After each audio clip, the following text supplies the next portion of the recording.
To see what other kind of things can we celebrate in May. There's a lot of things that you may not even know about. Now, if you lived in Ireland, you might, on May 1st, you might have celebrated Beltane. And in some parts of the world on May 1st, you might have been dancing around a maypole. Now, May 2nd, this is a biggie, and I'll bet you all celebrated this. May 2nd was Scurvy Awareness Day.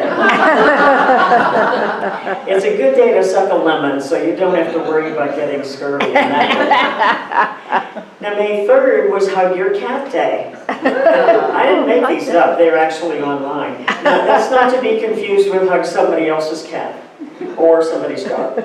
You know, I love that we have dogs here, by the way. Just love it. Of course, May 5th was Cinco de Mayo. I used to think that had something to do with mayonnaise, but I realize it's really a holiday where in Mexico they're celebrating the victory of the Battle of Puebla, and some people in this country celebrate it. May 6th was National Nurses Day. Do we have any nurses here? Wow, wonderful, retired or active. Let's give them a hand. I really appreciate that. Thank you. Because, you know, if we ever get sick, and we have doctors around us, it's really the nurse's energy that is the most healing. At least I've never been sick, but if I were sick, I know that's the way it is. The compassion and just their service. So thank you for all of you that have served in that way. Now, May 9th is another biggie. This May 9th was National Lost Sock Memorial Day. So if you have a favorite pair of Argyle socks and you notice one is missing, it simply means it went to washing machine heaven. That means there is another one just like it that can reincarnate into a sock puppet, right? So it's really about detachment. You know, we get so attached to things, maybe not socks, but things. May 23rd is Lucky Penny Day. That's a good day to keep your eyes down to the ground because Abe Lincoln just might be looking back at you that day. You never know. And of course, we have Memorial Day on the 27th when we honor our veterans. But today is Mother's Day, and so I want to really celebrate Mother's Day today. And this is the one Sunday morning of the year when moms across America are looking lovingly into the eyes of their teenagers and saying, turn off that cell phone, we're in church for God's sake. But, you know, if they can even get the attention of the teenager, because usually they're focused on their cell phones on Sunday morning or on any morning 24/7. So anyway, I'm also celebrating Mother Earth today. And what's not to celebrate, especially when you're surrounded by so many reminders of her gifts to us. Yes. Mother Earth is life. And so I'm also celebrating life today. And I hope we're all celebrating life every day. And when I say that, I'm really referring to the cycle of life, because there's more to it than, you know, some people really only want to think about the part of life where we get to walk around in these cute little bodies, these little earth suits that we come into. And we have all these exciting things that we do, like brushing our teeth, grocery shopping, maybe taking the dog to the groomers, maybe trying to baptize your cat if you like holy cats. So, but there's more to life. There's another part of the cycle. Life is a cycle, and we need to embrace the full cycle of life. Now, in the wintertime, I'm sure it didn't look like this out there, did it? It wasn't quite as green. You might have had some green out there. But you know, in the winter, when you look outside and you don't see all the vibrant color and all of the life energy, that doesn't mean that it's dead, that the trees are dead. They're taking a rest, that's all. They like to rest a little bit. And then in the springtime, all the leaves come bursting out, and the flowers come out, and tiny little buds that might become the fruits that we eat in the summertime. And so we need to welcome the fact that there was a rest period in order to bring in this part of the life cycle.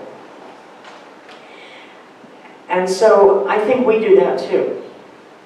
I think we have a time in these physical bodies when we are wide awake and we are enjoying life and creating all the things that we are experiencing in our life, and then we take a rest. This is my belief, by the way. You may have a different belief, but this is how I believe it works. I believe then we take a period of time when we leave these bodies. We don't need the bodies anymore. We're still every bit as much as alive as we were before. And then pretty soon we come back, find another body, maybe a better one in my case, and we come back. So that's really the cycle of life. And I really encourage all of us to embrace that cycle, to embrace both sides of the cycle, because there's, in my opinion, there's even more exciting stuff on the other side of life. We'll find out, won't we? So there was a nurse in Australia. Her name was Bronnie Ware. You may have heard of her before. She wrote a book called The Top 5 Regrets of the Dying. She worked in palliative care for a number of years, and so she would talk to the people during their final days and ask them if there was anything that they regret, anything they wish they had done or not done. And so the top 5 responses that she got, which seemed to be a pattern with many people, the 5th one that she heard, the 5th most common one, was, I wish I had allowed myself to be happier. They didn't realize that happiness was a choice. They didn't realize that until it was near the end, because many of us get stuck in our comfort zone, don't we? We get stuck in the old paradigms, the old patterns, the habits, and we don't realize that we can really let that go, and we can just embrace happiness. That doesn't mean everything's going to be perfect in our day-to-day experience, but we can be happy above that. And they didn't know that. They had longed to laugh all through their life. The 4th most common response that she got was, I wish I had stayed in touch with my friends. I think when we're getting near the end, we really want to be surrounded by friends, and we realize perhaps that over the years, we kind of put them on the back burner, except maybe our very closest ones. You know, life happens. We get busy. We get married, maybe raise a family, have careers, and all that kind of takes us away from the deep feelings of friendship. And so they regret that. The 3rd one was, I wish I had had the courage to express my feelings. Many of them had suppressed their feelings throughout their life just to keep peace with the people in their family. And they settled for a mediocre experience.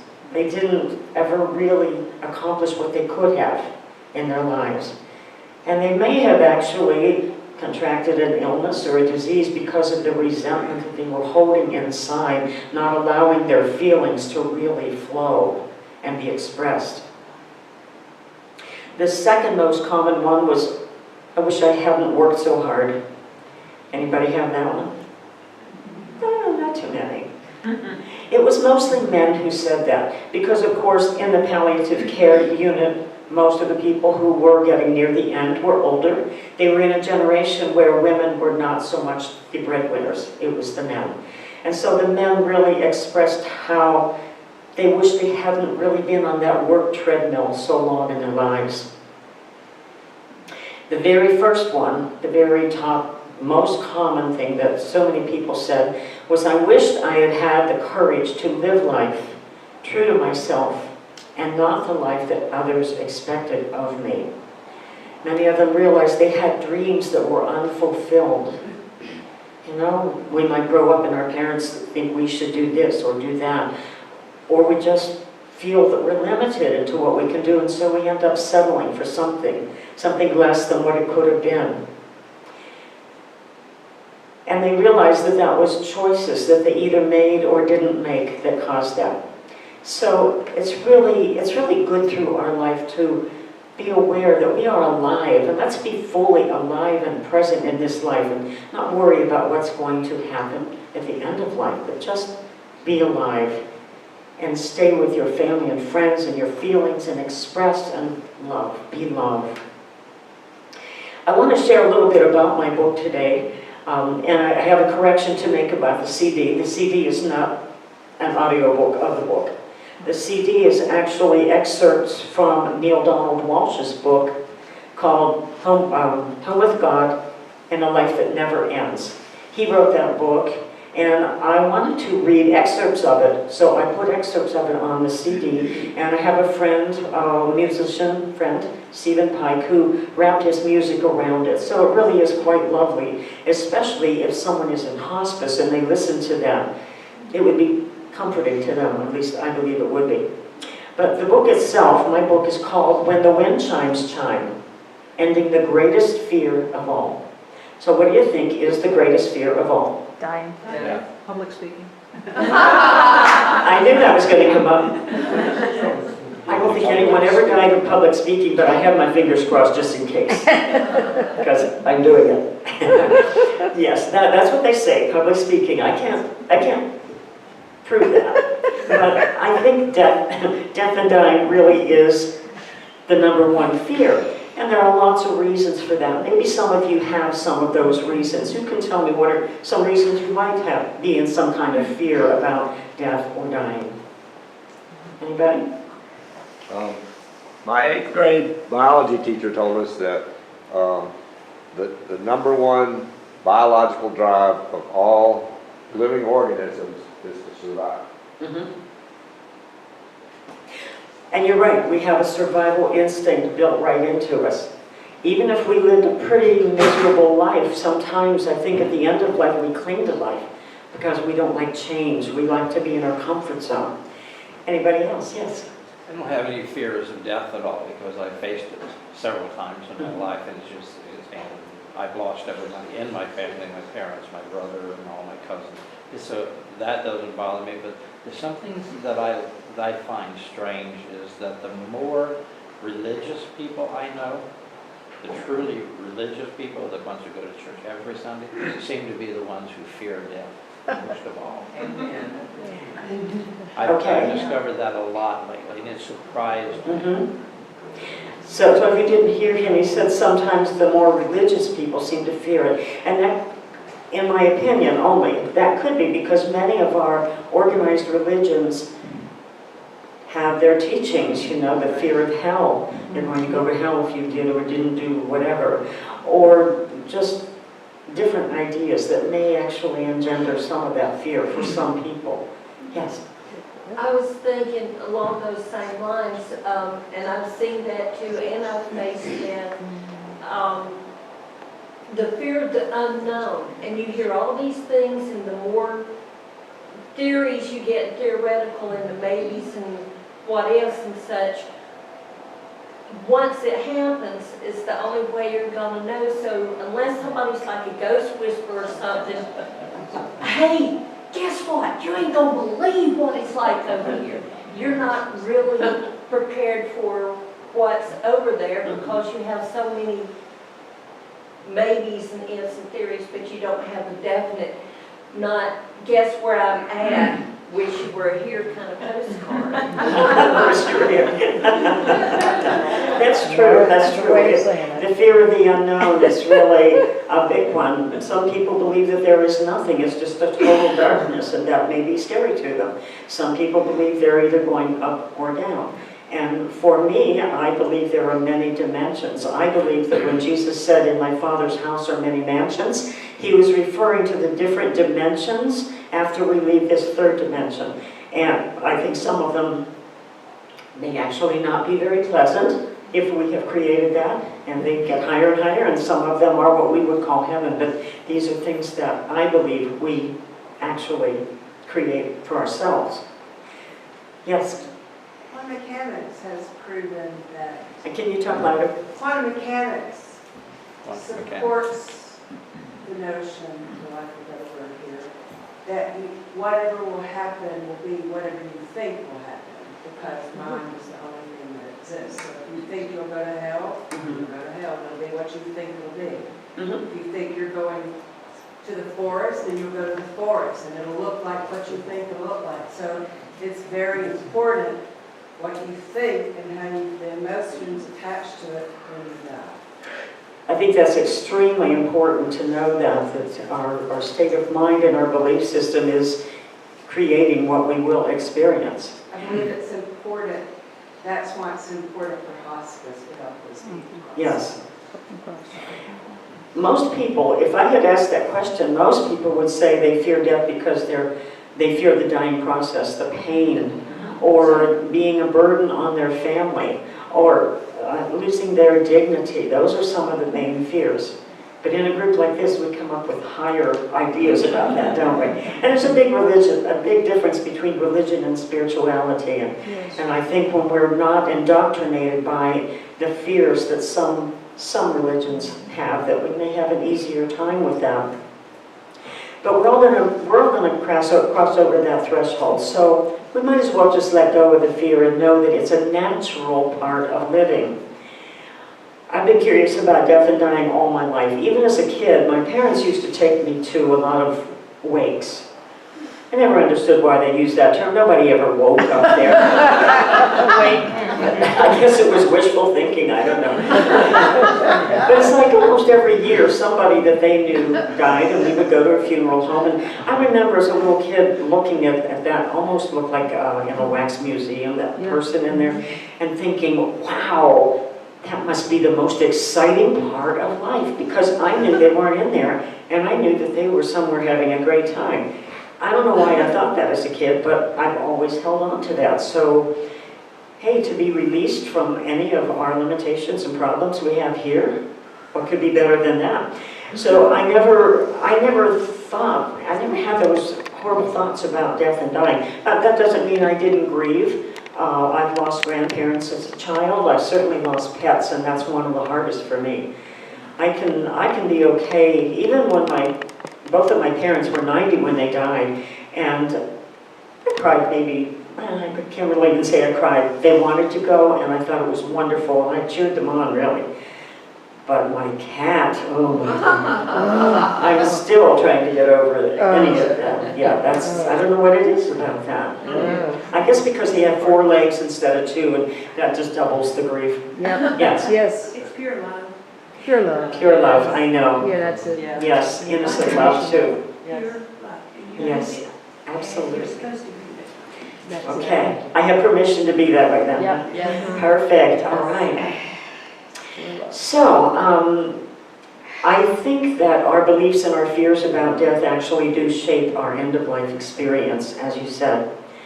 And unfortunately, nowadays, modern science can keep us alive way beyond any quality of life, way beyond what we even want sometimes.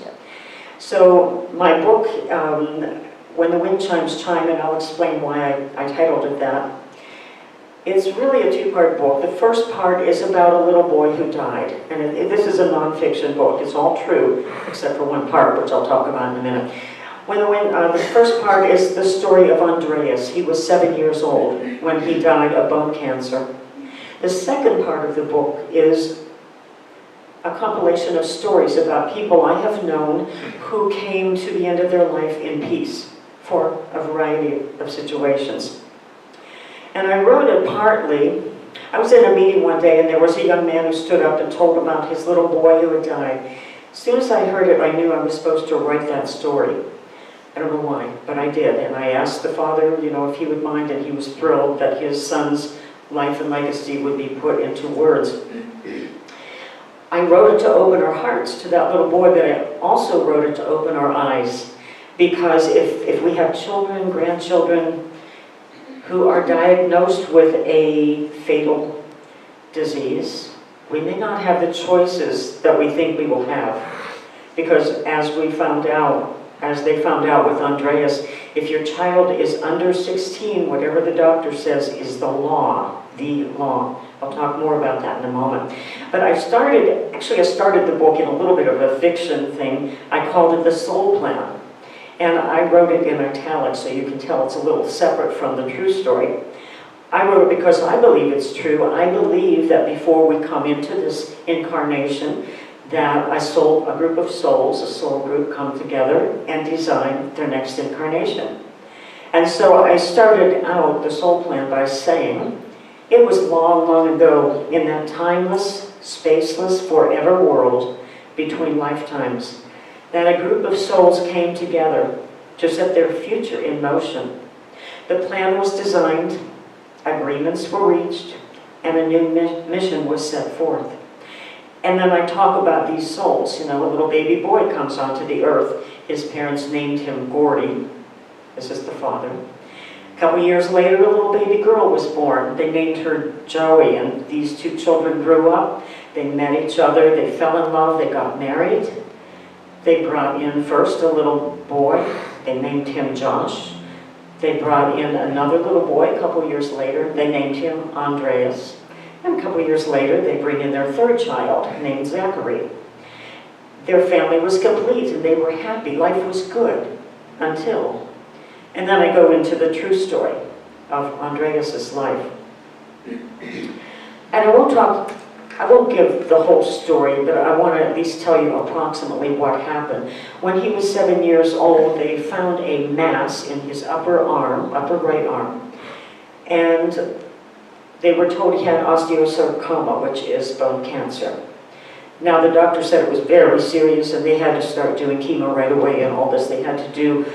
They did x-ray after x-ray after x-ray. They sent him to different places who all did more x-rays, and x-rays are not really good for cancer, and MRIs and all those things. At some point, even though they knew that there was not even a 1% chance he was going to survive, the doctor said, we are going to amputate his arm, amputate part of his lungs, part of his ribs, give him chemo, give him radiation. Now, Andreas's father, Gordy, had spent 24/7 doing research. He had come across 300 other children online who had similar situations and whose parents were forced to go through these kind of treatments. Every single one of those children, 100% of them, died anyway, and they died horrific deaths. So Gordy and Joey said to the doctor, we don't want that. We don't want Andreas to suffer. If we're going to lose him, at least we want it to be in peace. Isn't there some alternative? That's what I call the dreaded A word. The doctor said, you try anything like that, we will take him, make him ward of the state, and we will do this without your permission. And the doctor also said, your negligent parents, we will take your other two children also. And in fact, Gordy came across some parents who had been incarcerated because they would not go along with these kind of extreme measures just to keep their child alive for another couple of weeks in misery. And in those cases, the parents were in jail and not with their child when the child died. This is what I mean. The fear, the overall fear of death that humanity has, and even doctors have, sometimes will make them do anything it is to keep that person alive, whether they want it or not, whether it's good or not. So there's a whole lot more to the story. They did avoid those kind of things, but they had to be running from the law the whole last several months of Andreas's life. He couldn't just go to Disney World or have fun or have closure. They had to be running from the law. At one point, they managed to get him out of the country to China because Gordy had met someone who had a connection with a medical doctor in China who also did Chinese herbs and Qigong. And the doctor said, if you can get him over here to China, I will work with him for free and we'll see if we can turn this around. It was already too late, but they got him there. The doctor came in the next day after just Gordy and Andreas went to China. The doctor came in with two very, very old men who were Qigong masters from a 6,000-year lineage of Qigong. These people got around Andreas for just a few moments, and then they bowed to him and they left. Gordy went over to the interpreter and says, well, what did they say? Can they help my little boy? The interpreter said, they've identified your son as one of the ancient ones, and this is his soul's way of leaving, and neither your Western medicine nor our Eastern techniques can make him stay. So there was really no hope after that point. They did get him back into the country as soon as the very next morning after they landed back in the USA. CPA was on the doorstep threatening them over and over. They had been threatened throughout this whole ordeal. They still managed to avoid it. At the very end of Andreas's life, he was in the hospital, still had his arm.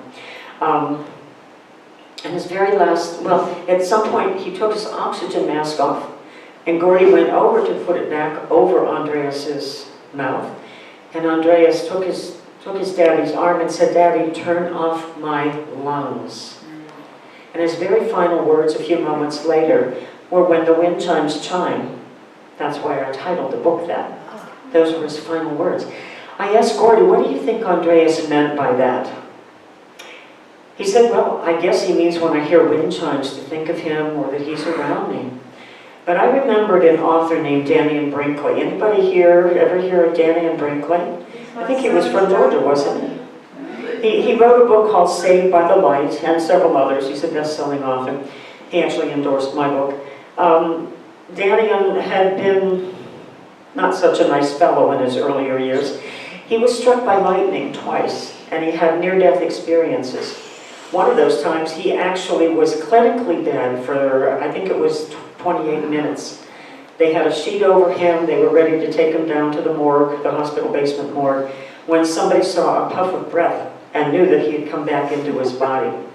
So it was a real near-death experience where he spent a lot of time on the other side. And when he was over there, he had experiences that he talks about in his books. But I remembered in his books that he always heard wind chimes. So I called him. He's a friend of my boss's, so I have connections.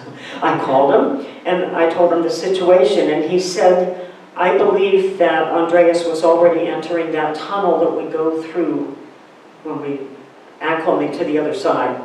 And he said, "When we leave, our frequency is acclimating to the frequency of the other side, and we hear it as music." He said, "I always heard it as wind chimes. Other people might hear it as angelic music or angels or something." He said, "I believe that's what Andreas was saying, that he was hearing wind chimes. And he understood that his breath was what was holding him in his body. He had to take his own oxygen mask off." So at that point he died peacefully, but it could have been handled so much differently if in the very beginning they were permitted by the medical industry to at least incorporate other natural things instead of the invasive things that they wanted him to do. So, in the second part of the book are stories, and at the end of each chapter I have some questions for contemplation, because I think it's important for us to really understand, what do we believe about death and why? Were we given beliefs as a child? Were we allowed to grieve as a child when we lost a loved one or a pet, or was it all hushed up? Maybe there are some beliefs that we've had about the whole death and dying process that no longer serve us, that we can release. And so I have questions at the end of each of those chapters, just for us to go within and discover what we really know. My grandmother, as she was in her later years, and she was actually in a nursing home at the end of her life, my mom went to visit her one morning, and my grandmother said, "Guess who came to see me this morning?" She was very lucid. She was fine mentally. My mom figured it must have been the minister of our church. Who else would come early in the morning? My grandmother said, "No, it was Jesus. He was standing right there at the end of my bed, and he was like beckoning me to come." She was convinced he was Jesus. Now, we had a Christian background. Someone else, if someone was another, Buddhist, they might have thought that was Buddha, they might have thought it was an angel, but it was a being of light, and she interpreted that as Jesus. It's experiences like that that can really bring a peace into us. Because she died, I think it was just a few weeks later, but I know that there was a peace and calm about her because she knew that there was something there waiting for her. My cousin, who's still living, she's in her 80s, I think, when she was a teenager, and she was very Christian, she's a very down-to-earth, not a woo-woo person like I am. One night, it was Christmas Eve, and it was very late at night. She had already gotten in bed, but she heard the phone ring in the other room. She heard her parents talking. She knew that her grandmother had been very sick and was near the end of her life, so she figured they must be talking. It must be Grandma just died. Something compelled her to get out of bed and go over to her window and look out her window. And she looked up in the night sky, and she literally, with her eyes, saw her grandmother walking away from the earth, and on either side of her was a being of some kind. A guide, an angel, I don't know. But she's not a person that sees things regularly like that, and that made a difference in her life. That really anchored her in her own faith. There are lots of other stories in the book that I won't go into. One chapter I do mention death with dignity, and I know that's a very controversial thing for many people, but it's something that some of us do believe should be a choice that we can have if we know, and there are many stipulations, it's not that anyone can do it, but if you are already dying, you're very near the end, some believe that you should have a choice as to whether you want to suffer or whether you want to hasten it just a little because you're already on your way out. There are, I think it's 6 states that allow it. Oregon, I moved here from Oregon, by the way. Oregon was the first state that, with the help of an organization called Compassion and Choices, that implemented a law saying that you could do this. There's a lot of rules around it. It's not easy. And I did have a friend, and I have her last email in my book too, because she emailed a lot of her friends to say, on Monday afternoon at 1 o'clock, I'm going to be leaving. I just want to thank you all. And it was a beautiful email. I got permission to reprint it in there. But she went peacefully. She didn't have to go through the agony that could have dragged on for a while. So whatever your thoughts about that are is fine. We all have different opinions. I know that California, Colorado, Hawaii, Oregon, Washington, Vermont, and Washington, D.C. are the states that do have the laws that allow it. Neil Donald Walsh wrote a book called When Everything Changes, Change Everything. And one of the symbols he has in there is the eternity sign. You know, it's like that. And he says that we go back and forth between the physical realm, and then we cross over into the spiritual realm. Back into the physical, back into the spiritual. That's what we would call reincarnation. And it makes a lot of sense when you think about it. And that point where they cross over is what we would call death. But we're not death. We just let go of the body. I think life is about beginnings and endings. But the ultimate truth is there is no beginning, there is no ending to life. Life is a cycle. It's eternal. I think it's really energy in motion. So when we can face our fears, about death, I think it frees us up to be fully alive, fully present in our bodies while we're here, knowing that there's something wonderful coming. Don't know when it's going to happen, doesn't matter. I'm here now, I'm living here now. This is life. I was told many years ago, anybody remember an author named Ruth Montgomery? She was one of the first metaphysical book writers. She died, I think, around the year 2000, but you know, her books, and she was actually a Washington correspondent in her earlier years. She was in the White House, especially the Eisenhower administration, and the ones thereafter too. But then she started writing metaphysical books, and when I was in my probably 20s, 30s, 40s, I read all of her books. I wrote her a letter one day and told her that I wasn't afraid of these times, because all of her books talked about these times that we're in right now. They had predictions about earth changes and all of that. And I wrote her a letter and told her how much I loved her books, and I said, I'm not afraid of those times. I think they sound really an exciting time to be alive. Of course, they were 40 years in the future, I could say that then. But anyway, she actually responded to me, a little handwritten note on a half a sheet of tablet paper, which I wish I knew where it was. But anyway, just a few sentences, and she said, I believe you will be still here during those times, and you will be helping people to die without fear. Helping people to die without fear. I held that in my heart all my life since then. That's what motivated me to write that. That motivated me to volunteer for hospice when I lived in Ohio and when I lived in Colorado. And maybe there's something more I'm going to teach. Maybe my own death will be an experience I can teach through. I don't know. I don't have to know. But anyway, I always felt that I would be helping people somehow to accept the cycle of life, embrace the full cycle of life. So I'm going to close with a poem that I wrote. I was probably sitting on some mountaintop in Colorado or Oregon or here. No, it wasn't here. I've only lived here 2 years. It goes like this, and the title of it, I forget the title of it. It doesn't matter, it's just a title. It goes like this. I heard the voice of silence resounding in my ear. It told me of a time to come when there would be no fear. It said I had a part to play in that transcendent shift. I'd help them all to understand so the clench of fear could shift. The purpose of my life, it said, would be to lead the way, that all would know the glory of their crossing over day. I'd help them all remember where they'd been before their birth. I'd help them all to see again their beauty and their worth. I'd tell them of the passageway that leads them into light. I'd help them understand at last there is no need for fright. I'd lead them to the pathway that ascends the mountainside. I'd teach them how to walk that path till they reach the other side.